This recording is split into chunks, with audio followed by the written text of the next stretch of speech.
One of the reasons why Overlord stands among my most liked shows is the way it handles intelligence. I love when being smart or dumb affects the plot and is not treated as some type of gag. Well, it is a running joke that Ainsama has no idea what's going on or that Jirkniff is prone to overthinking, but this is one of the few shows where characters are acting reasonably in accordance with their IQ. Hello Comrade, my name is Makis. Come, get yourself a beverage and sit down with me. We got my second favorite topic to discuss. Let me elaborate on what I mean by acting reasonably. Very often we see characters, especially villains, having all this information and ability to make the best decision, but failing to do so because plot or something. For example, All for One. I don't know what kind of explanation you need to pull out of your ass to convince me that a person who thrives on playing with people's lives and shaping the world into whatever he sees fit will not use Overhaul. Who the fuck needs tens of simple quirks to match All Might's punch when you could have finished him right then and there if you had Chisaki's quirk? Not to mention completely restoring your body, or even better, elevating Nomu's production to such a degree where you don't need to rely on an unstable kid for your grand master plan. Even if there is some limit to what quirks or how many of them All for One can take, why not give it to Garaki, your most loyal aide, to help him research and experiment? In what world does the biggest of bats get his hands on the most broken power, in which he's an expert with decades of experience, and says, nah, I'd win?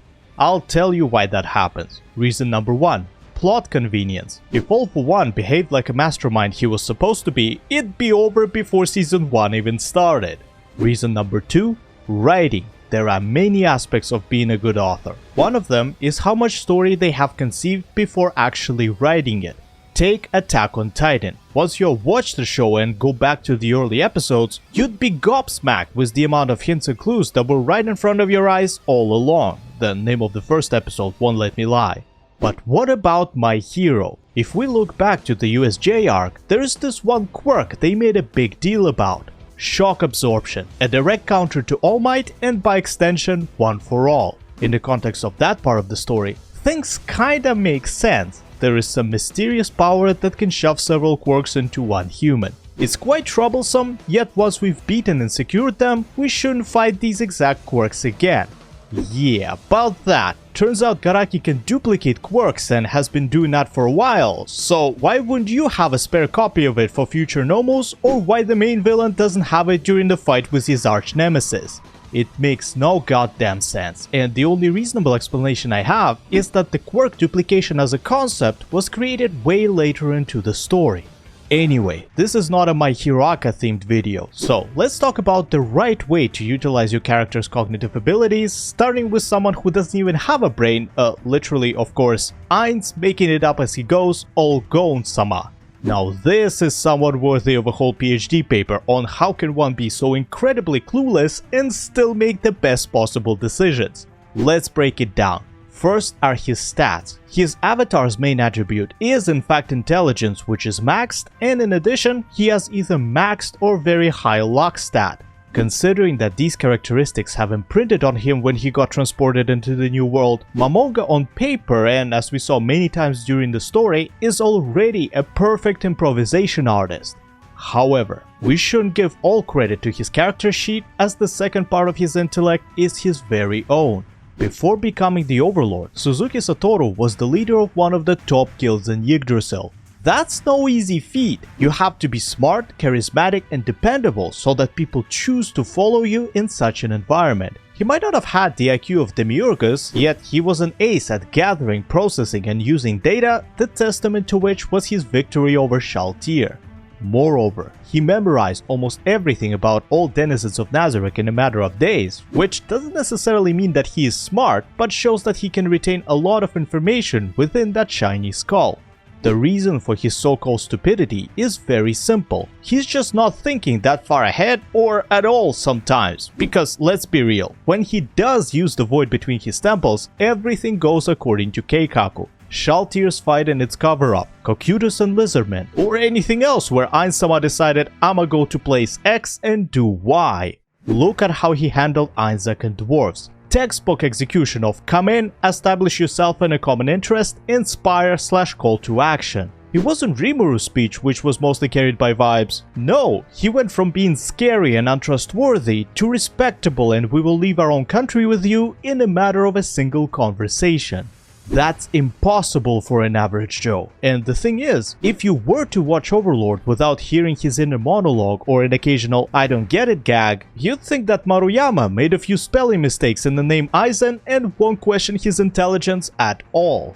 Which is interesting, because sometimes I think that Satoru's mind is trapped believing that it's him making decisions while Momonga, the ruler of Nazarick, is actually in control.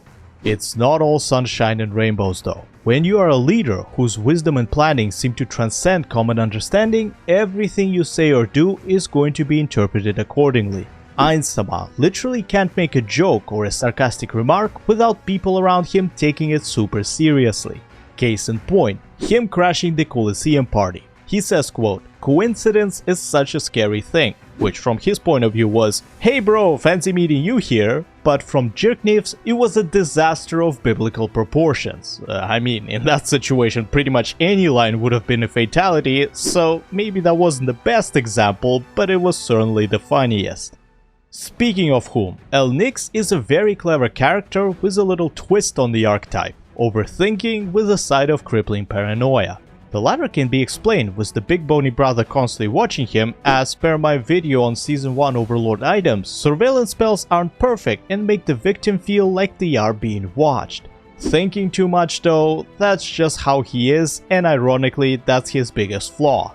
Remember his ride in the carriage where he decided to vent for a second. He asked if it was all his fault, and honestly, it kinda is. He didn't know any better, since in all history he knew of, no spell caused that much devastation, yet it was him asking the Sorcerer King to show off his power, which resulted in panic, many people quitting, and political instability in the Empire. If he just chilled out and started working with the Sorcerer King right from the get-go, he and Baharuth in general would have been prosperous and perfectly safe, because if someone was to go against them, that would have been threatening a friend of Ainzelgone, which means certain death. Instead, he says that if this monster decides to destroy them, there is no guarantee of mercy even if they surrender. Yet in his righteous urge to save humanity, he forgets or does want to think about the fact that if the Supreme One wanted to destroy him, he would have done so. El Nix even later dismisses Baziwood, what a strange name, hitting the nail on the head about the Sorcerer King not having anything planned, as he can't fathom the thought of Ainsama not being after him. We often see that he's interpreting other people's actions based on how he himself would have acted, which makes sense when you are dealing with someone of similar intelligence in a similar position, like when Demiurgus predicted what Jirkniv would do after visiting Nazarick and how the Emperor suggested destroying a kingdom to make an example. Lucky for him, it was Riestes and not Baharuth, because unlike their government, he got the memo very quickly and did everything in his power to negotiate with the Sorcerer Kingdom. Which can also be a source of his paranoia, since our squad had every right and might to demand anything from them as compensation for practically invading the tomb, but chose to pardon the entire thing after a frog with glasses did something impolite. That's such a power move that would work especially well against a smart person whose ego is not that high. The bloody emperor, although a leader of a country, is comparatively humble and, as we were shown, does question his own intelligence, which led to him assuming that Ainsama is playing him like a fiddle, resulting in the best possible decision of submitting to Nazarick as a vassal state. The next intellect archetype we'll cover is a bit more conventional and belongs to our lovely guardians Albedo and Demiurgus. Surprisingly, they're the most boring, for the lack of the better word, as they represent your regular run-of-the-mill I'm smarter than everyone else. Not to be confused with Philip, who we'll surely talk about, because unlike his double-digit IQ ass, theirs is around 200, which is utterly fucking bonkers. They are a definition of planning around the plan that they're planning around our plan. Nothing gets past them, except for one thing, well, technically two. Absolute brain-dead stupidity and whatever Bone Daddy is thinking. Actually, I may have lied about them considering themselves the smartest, as this level of intellect implies a certain amount of self-doubt when compared to the likes of them or the Supreme Ones, yet you can certainly tell that they expect 99.9% of people to be dumber than they are. pretty standard for an anime villain, minus the fact that they are incredibly competent, even going as far as to suppress their disgust with humans in order to rule them effectively, and truth be told, significantly improving their lives. One interesting thing I will mention though is that I totally adore their dynamic. Like in the scene where Albedo told Demi that the Empire now wants to be a vassal state, she sent him on an emotional roller coaster by saying Ainsama is thinking your plan isn't good, but he still trusts you, and so on and so forth. It was very amusing. What isn't particularly amusing is what Renner does in her spare time. If you know, you know. She is another somewhat common archetype that is surprisingly popular in movies. Intelligent psychopath. In case you're wondering, neither Demiurgus nor Albedo fall in this category, as they do feel emotions, are very responsible, and have deep attachments. Just look at this dude wagging his tail waiting to be praised. That's not psychopath behavior, they're just evil. The princess, on the other hand, fits the description of clinical psychopathy to a T, which is only worsened by her ridiculously high IQ. Why is that? Well, this mental condition comes with many traits: insincere charm, manipulation of others, lack of guilt or remorse, etc. But the one that we need is getting easily bored. High intelligence also has this side effect, and it can be easily proved with a very observable pattern. The smarter the animal is, the worse it does in captivity. A restless mind requires constant stimulation, and if there is no way to satisfy it, big brain animals descend into depression, madness, or next life. Pair that with psychopathy, and you get a person who is so damn bored that they'd do anything to get out of that state. This is partially why Renner joined Nazarik's crew. Her current environment was too predictable, and she could read people or situations they create like the back of her hand. So, it's only natural that when the opportunity to do something interesting, as well as fulfill her wishes and become immortal, presented itself, it wasn't even a question. She got everything she wanted, and one of those things is something she doesn't even realize. Ainsama. He is such a curveball that Renner, with all her mental capabilities, can't understand him whatsoever, and it terrifies her, which is arguably the best thing for somebody who suffered their entire life from shit being too predictable. I love how she's written, and the greatest part is that people around her, those of above average intelligence of course, are pretty aware of it. Even Jirknev, a dude from very far away, was able to deduce that she's messed up based on her actions.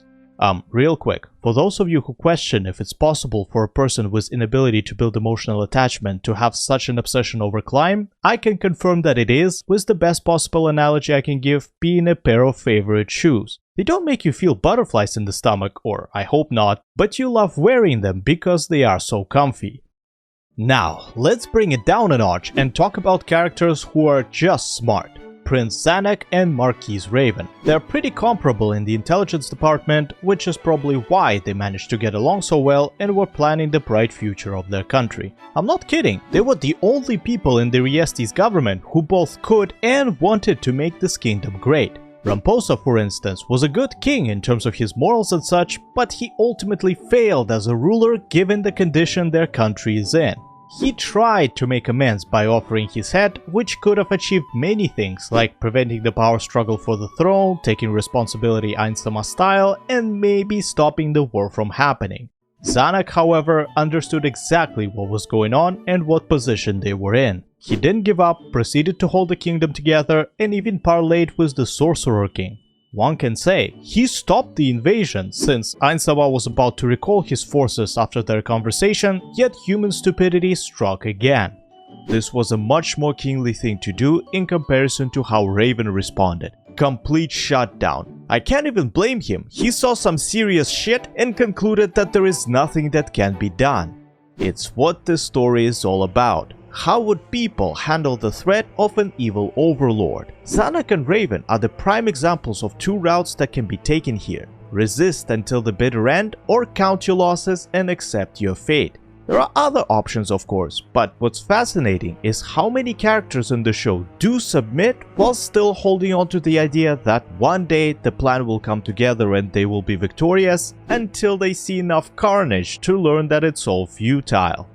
Learning is also something Overlord handles really well. For example, I can hardly call Shaltio or Cocytus dumb, yet it was painfully obvious that they aren't exactly natural when it comes to strategic thinking. In light of that, Einsamah decided to teach them by creating a challenge that required a certain amount of brain usage. People outside Nazarick are doing that too, although they pay a much higher price for that usually. Like when Clanlord Per Yoro, who all things considered is one of the best leaders in the story, lost 80% of his people for not accepting the Sorcerer King's mercy. I understand that he was pressed for time and that it would have been hard to get 60k Quago to submit to some skeleton, but he should have put the following together. This is only half of the invaders that were supposed to be greeted by dragons, meaning that they dealt with whoever they met and still decided to split their forces. You can't even assume that they're stupid for doing that because, again, they must have dealt with at least a dragon on their way here.